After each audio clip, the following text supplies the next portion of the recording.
ಉಪ್ಪಾರ್ ಬಳ್ಳಾರಿಯ ಮಣ್ಣಿನಲ್ಲಿ ಹುಟ್ಟಿ ಬೆಂಗಳೂರಿನ ಗಲಿಬಿಲಿ ಪ್ರಪಂಚದಲ್ಲಿ ತನ್ನದೇ ಆದ ವಿಶಿಷ್ಟ ಛಾಪು ಮೂಡಿಸುತ್ತಿರುವ ಅಪರೂಪದ ಪ್ರತಿಭೆ ಇವರು. ಬಾಲ್ಯದಿಂದಲೇ ಕಲೆಯನ್ನೇ ಉಸಿರಾಗಿಸಿಕೊಂಡು ಇಂದು ದಕ್ಷಿಣ ಭಾರತದ ಕಿರುತೆರೆ ಮತ್ತು ಬೆಳ್ಳಿತೆರೆಯಲ್ಲಿ ಸೈ ಎನಿಸಿಕೊಂಡಿರುವ ಈ ನಟಿಯ ಯಶೋಗಾಥೆ ನಿಜಕ್ಕೂ ರೋಚಕ. ಮೂಲತಃ ಬಳ್ಳಾರಿಯವರಾದ ಇವರು ವಿದ್ಯಾಭ್ಯಾಸಕ್ಕಾಗಿ ಆಯ್ದುಕೊಂಡಿದ್ದು ಬೆಂಗಳೂರಿನ ಪ್ರತಿಷ್ಠಿತ ದಯಾನಂದ ಸಾಗರ್ ಕಾಲೇಜನ್ನು. ಅಲ್ಲಿ ಮಾಸ್ ಕಮ್ಯುನಿಕೇಶನ್ ಮತ್ತು ಜರ್ನಲಿಸಂ ಪದವಿ ಮುಗಿಸುತ್ತಿದ್ದಂತೆ ಪ್ರಿಂಟ್ ಮೀಡಿಯಾದಲ್ಲಿ ಪತ್ರಕರ್ತೆಯಾಗಿ ಕೆಲಸ ಆರಂಭಿಸಿ ಹಲವು ಪ್ರಮುಖ ಲೇಖನಗಳನ್ನು ಬರೆದಿದ್ರು. ಆದ್ರೆ ಅವರಲ್ಲಿದ್ದ ಕಲಾ ಪ್ರತಿಭೆ ಇವರನ್ನು ಬಹಳ ದಿನ ಬರವಣಿಗಷ್ಟೇ ಸೀಮಿತವಾಗಿಡಲಿಲ್ಲ.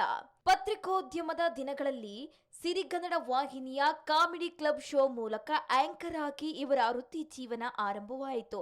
ನಿರೂಪಣೆಯಲ್ಲಿ ಸೈ ಎನಿಸಿಕೊಂಡ ಬೆನ್ನಲ್ಲೇ ಉದಯ ಟಿವಿ ಧಾರಾವಾಹಿ ಒಂದರಲ್ಲಿ ನಾಯಕಿಯಾಗಿ ನಟಿಸುವ ಅವಕಾಶ ಇವರನ್ನು ಹುಡುಕಿಕೊಂಡು ಬಂತು. ಕೇವಲ ನಟನೆಯನ್ನಷ್ಟೇ ಅಲ್ಲದೆ ಇವರು ಶಾಸ್ತ್ರೀಯ ಸಂಗೀತದಲ್ಲಿ ವಿದ್ವತ್ ಪದವಿ ಹೊಂದಿರುವ ಪರಿಣಿತ ಗಾಯಕಿ, ಜೊತೆಗೆ ಭರತನಾಟ್ಯ ನೃತ್ಯಗಾರ್ತಿಯೂ ಹೌದು.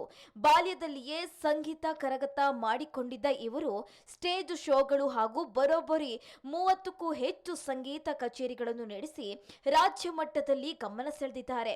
ಕನ್ನಡದ ಹೆಮ್ಮೆಯ ಗಾಯಕ ರಿಯಾಲಿಟಿ ಶೋ ಎದೆ ತುಂಬಿ ಹಾಡುವೆನು ಕಾರ್ಯಕ್ರಮದಲ್ಲೂ ಇವರು ಭಾಗವಹಿಸಿದ್ರು. ಮುಂದೆ ಗಿಚ್ಚಿಗಿಲಿ ರಿಯಾಲಿಟಿ ಶೋನ ಸ್ಕಿಟ್ ಒಂದರ ಹಾಡಿನ 2 ವರ್ಷನ್ಗಳನ್ನು ತಾವೇ ಹಾಡಿ ಇಡೀ ಕರ್ನಾಟಕದಾದ್ಯಂತ ಅಪಾರ ಪ್ರಶಂಸೆ ಗಳಿಸಿದ್ರು.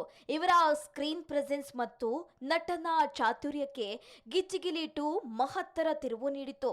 ಅದರಲ್ಲೂ ಇವರು ಭಾಗವಹಿಸಿದ್ದ ಅಮೃತಕ್ಕಾಗಿ ಹೋರಾಟ ಪ್ರಹಸನ ವೀಕ್ಷಕರ ಮನಗೆದ್ದಿತ್ತು. ಇವರು ಸಕಾರಾತ್ಮಕ ಪಾತ್ರಗಳಿಗಿಂತ ನೆಗೆಟಿವ್ ಶೇಡ್ ಪಾತ್ರಗಳ ಮೂಲಕವೇ ಪ್ರೇಕ್ಷಕರ ಮನಸ್ಸಿನಲ್ಲಿ ಅಚ್ಚಳಿಯದ ಸ್ಥಾನ ಪಡೆದಿದ್ದಾರೆ. ಭಾಗ್ಯಲಕ್ಷ್ಮಿ ಈ ಧಾರಾವಾಹಿಯ ಕನ್ನಿಕಾ ಪಾತ್ರ ಇವರಿಗೆ ದೊಡ್ಡ ಮಟ್ಟದ ಖ್ಯಾತಿ ತಂದುಕೊಟ್ಟಿತ್ತು. ವರ್ಷಗಳು ಕಳೆದರೂ ಪ್ರೇಕ್ಷಕರು ಇಂದಿಗೂ ಇವರನ್ನು ಕನ್ನಿಕಾ ಎಂದೇ ಗುರುತಿಸುತ್ತಾರೆ. ಭಾರ್ಗವಿ LLBಯಲ್ಲಿ ಇವರು ನಿರ್ವಹಿಸಿದ ವಂದನಾ ಪಾತ್ರ ಇವರ ನಟನಾ ಸಾಮರ್ಥ್ಯಕ್ಕೆ ಹಿಡಿದ ಕನ್ನಡಿ. ನಾಯಕನ ಮೇಲಿನ ಅತಿಯಾದ ವ್ಯಾಮೋಹ, ಸೈಕೋ ತರಹದ ನಡವಳಿಕೆ ಮತ್ತು ಸಿಟ್ಟಿನ ಮಿಶ್ರಣವನ್ನು ಅದ್ಭುತವಾಗಿ ನಟಿಸಿ ವಿಭಿನ್ನ ಶೈಲಿಯ ವಿಲನ್ ಆಗಿ ಪ್ರಶಂಸೆ ಗಳಿಸಿದ್ರು. ಮುಮ್ಮಡಿ ಕುಟುಂಬಂ ಜೀ ತೆಲುಗು ಪ್ರಸ್ತುತ ಪ್ರಸಾರವಾಗುತ್ತಿರುವ ಈ ಸೂಪರ್ ಹಿಟ್ ತೆಲುಗು ಧಾರಾವಾಹಿನಲ್ಲಿ ಮುಖ್ಯ ಖಳನಾಯಕಿಯಾಗಿ ಅಬ್ಬರಿಸ್ತಾ ಇದ್ದು ಆಂಧ್ರ ಮತ್ತು ತೆಲಂಗಾಣದ ಪ್ರೇಕ್ಷಕರು ಇವರ ನಟನೆಯನ್ನು ಮುಕ್ತ ಕಂಠದಿಂದ ಶ್ಲಾಘಿಸುತ್ತಿದ್ದಾರೆ. ಕಿರುತೆರೆ ಮಾತ್ರವಲ್ಲದೆ ಸಿನಿಮಾ ರಂಗದಲ್ಲೂ ಇವರು ಸಕ್ರಿಯರಾಗಿದ್ದಾರೆ. ಪ್ರಿಯಾಂಕಾ ಉಪೇಂದ್ರ ಅವರ ನಟನೆಯ ಕರ್ತಕರ್ಮ ಕ್ರಿಯಾ, ಬಾಲಾಜಿ ಫೋಟೋ ಸ್ಟುಡಿಯೋ ಹಾಗೂ ಯಲಕುನ್ನಿ ಚಿತ್ರಗಳಲ್ಲಿ ಪ್ರಮುಖ ಪಾತ್ರಗಳಲ್ಲಿ ಕಾಣಿಸಿಕೊಂಡಿದ್ದಾರೆ. ಕೇವಲ ಸಿನಿಮಾಗಳನ್ನಷ್ಟೇ ಅಲ್ಲದೆ ಖ್ಯಾತ ನಟಿ ರಾಗಿಣಿ ದ್ವಿವೇದಿ ಅವರಿಂದ ಬಿಡುಗಡೆಗೊಂಡ ಓಲ್ಡ್ ಲಡ್ಕಿ ಸೇರಿದಂತೆ ಹಲವು ಮ್ಯೂಸಿಕ್ ಆಲ್ಬಂಗಳಲ್ಲಿ ನಾಯಕಿಯಾಗಿ ನಟಿಸಿ ಸೋಷಿಯಲ್ ಮೀಡಿಯಾದಲ್ಲಿ ಧೂಳೆಬ್ಬಿಸಿದ್ದಾರೆ. ಸದ್ಯ ಸಿನಿಮಾ ರಂಗದಿಂದ ಸಾಲು ಸಾಲು ಆಫರ್ಗಳು ಬರ್ತಾ ಇದ್ರು ಕೇವಲ ಸಂಖ್ಯೆಗಾಗಿ ಸಿನಿಮಾ ಮಾಡದೆ ಗುಣಮಟ್ಟದ ಹಾಗೂ ಪರ್ಫಾರ್ಮೆನ್ಸ್ಗೆ ಸ್ಕೋಪ್ ಇರುವ ಪಾತ್ರಗಳನ್ನೇ ಆಯ್ದುಕೊಳ್ತಾ ಇದ್ದಾರೆ. ಈ ವರ್ಷ ಇವರು ನಾಯಕಿಯಾಗಿ ನಡೆಸ್ತಾ ಇರುವ ವಿದೂಷಕ ಸಿನಿಮಾ ಸದ್ಯದಲ್ಲಿಯೇ ತೆರೆಗೆ ಅಪ್ಪಳಿಸಲು ಸಿದ್ಧವಾಗಿದೆ.